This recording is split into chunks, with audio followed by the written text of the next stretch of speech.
Haftarat Bechokotai, Jérémie ou le chemin de l'espérance. Soyez polis envers tous, mais intimes avec peu, et choisissez les biens avant de leur faire confiance. George Washington. La Haftarat Bechokotai, rédigée quasiment comme un psaume, a pour thème essentiel la notion de confiance que doit porter l'homme à l'Éternel. La racine hébraïque de cette confiance absolue est Bet Tet Het. Le cœur de la Haftara réside dans la vision d'un monde divisé entre la malédiction et la bénédiction. Ko amar Adonai, arur gever, asher iftah ba'adam, vesam basar zer'o, min Adonai yasur libo. Baruch gever, asher iftah ba'Adonai, vehaya Adonai miftaho. Ainsi parle l'Éternel. Maudit soit l'homme qui met sa confiance en un mortel, prend pour appui un être de chair et dont le cœur s'éloigne de l'Éternel. Béni soit l'homme qui se confie en l'Éternel et dont l'Éternel est l'espoir.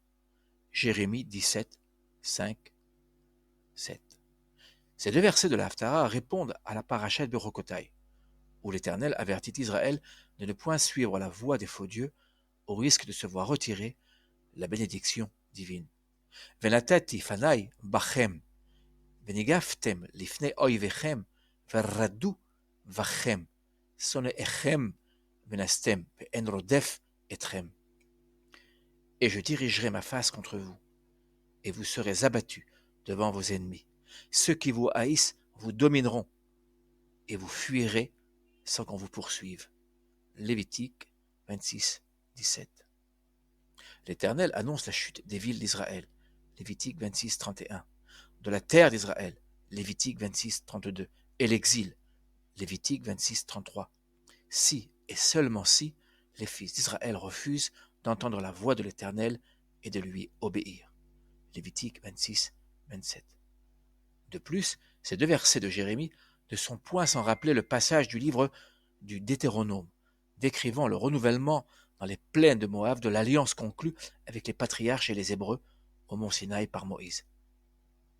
Ce renouvellement s'effectue en une cérémonie comportant symboliquement des malédictions sur le mont Éval, Deutéronome 27, 15, 26, auquel le peuple doit répondre Amen, tandis que sur le mont Gérizim, nul autel n'est construit et nulle bénédiction à laquelle le peuple doit répondre Amen n'est prononcée, signifiant par là que la bénédiction coule de source directement de l'Éternel au peuple hébreu, pourvu qu'il écoute sa voix et suive ses voies. Deutéronome 28, 1 à 14. La Haftarat Bechokotai compare l'homme maudit à un genévrier, s'épanouissant dans le désert. Behaya ki ar ba'arava, velo ir'e ki yavotov, veshachan harerim bamidbar eretz melecha, velo teshev. Pareil à un genévrier dans le désert de la Harava. Il ne verra point venir le jour propice. Il aura pour demeure les régions calcinées du désert, une terre couverte de sel et inhabitable. Jérémie 17, 6. Il nous faut noter l'allitération des deux termes hébraïques ar, signifiant genévrier, et le mot arur, signifiant maudit.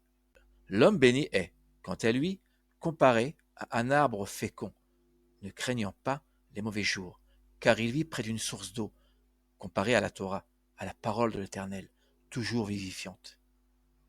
Vehaya ke etz shatul al maim, ve'al yuval yeshalach shorashav, velo ir'e ki yavo hom, vehaya alehu ra'anan. ובשנת בצורת לא ידאג ולא ימיש מעשות פרי. Et il sera tel un arbre planté au bord de l'eau et qui étend ses racines près d'une rivière. Vienne la saison chaude et il ne s'en aperçoit pas. Et son feuillage reste vert. Une année de sécheresse, il ne s'en inquiète point.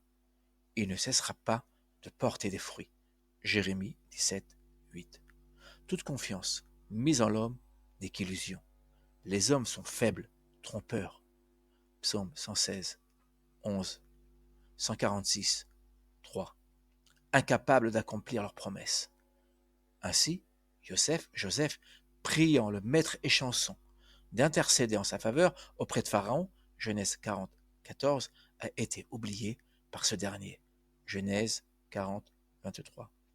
Ashrei Gever, Asher Sam Adonai Miftaho, Velo Fana El Rehavim, Vesatei Chazav.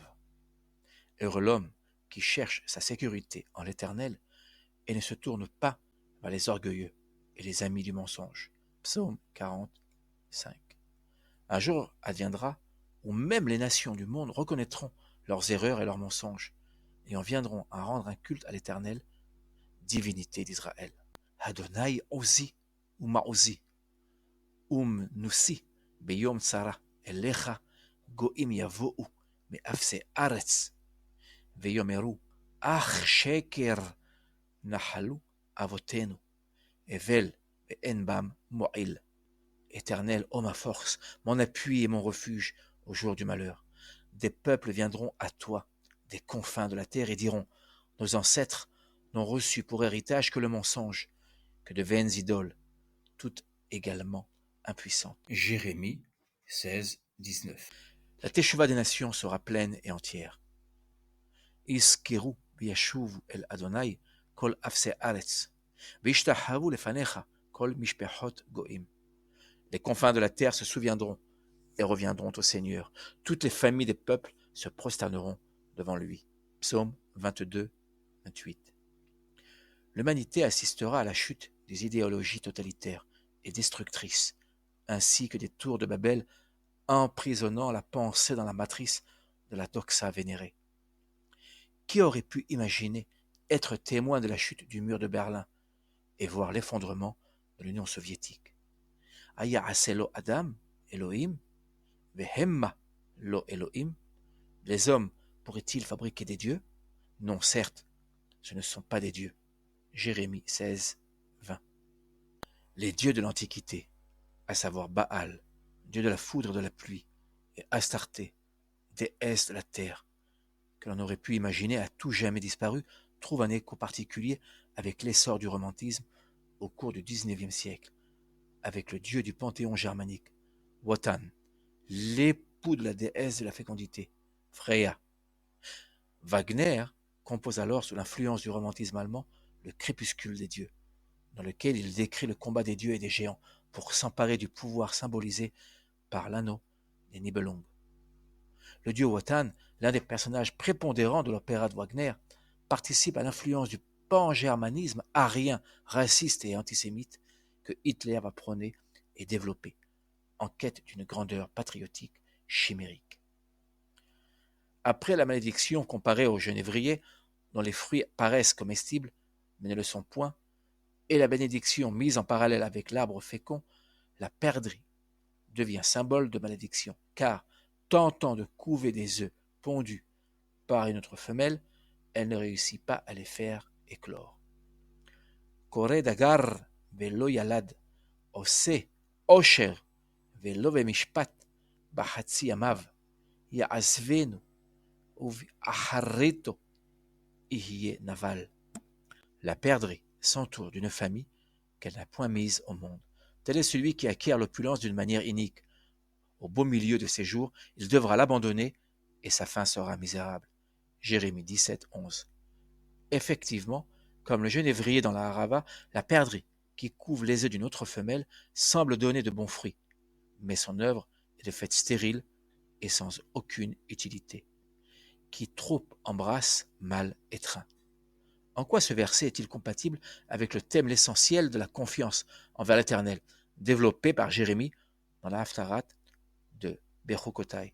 La spoliation et l'iniquité, trouvant leur origine dans le manque de confiance en l'Éternel, sont comparées, selon le prophète Jérémie, au culte païen.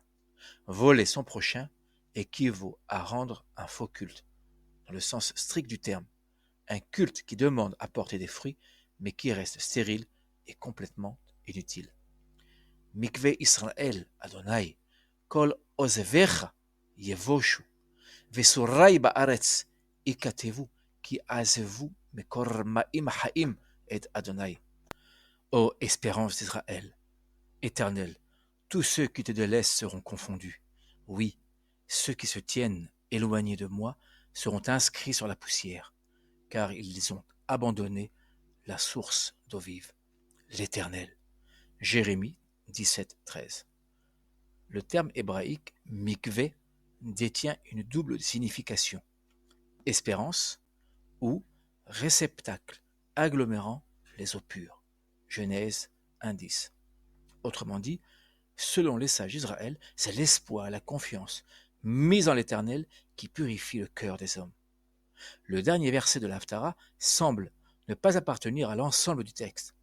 En fait, Jérémie, souffrant du mépris et des moqueries des siens, se tourne vers l'Éternel par la prière et requiert la guérison. Refaeni Adonai ve'erafe, Oshi'eni ve'ivashea, ketihilati ata. Guéris-moi, Seigneur, et je serai guéri. Sauve-moi, et je serai sauvé, car tu es l'objet de mes louanges. Jérémie 17:14. La guérison du prophète Jérémie recouvre également celle d'Israël. Ani Adonai Elohechem, asher hotzeti etchem me'eretz Misraim, mi'hiyot lahem avadim, va'yishbor motot ulechem, va'olech etchem komimiut. Je suis l'Éternel, votre Seigneur, qui vous ai tiré du pays d'Égypte, pour que vous n'y fussiez plus esclaves, et j'ai brisé les barres de votre joug, et je vous ai fait marcher la tête haute. Lévitique 26:13. Toda Rabba, merci beaucoup. Shabbat Shalom, Chaim Wiseman.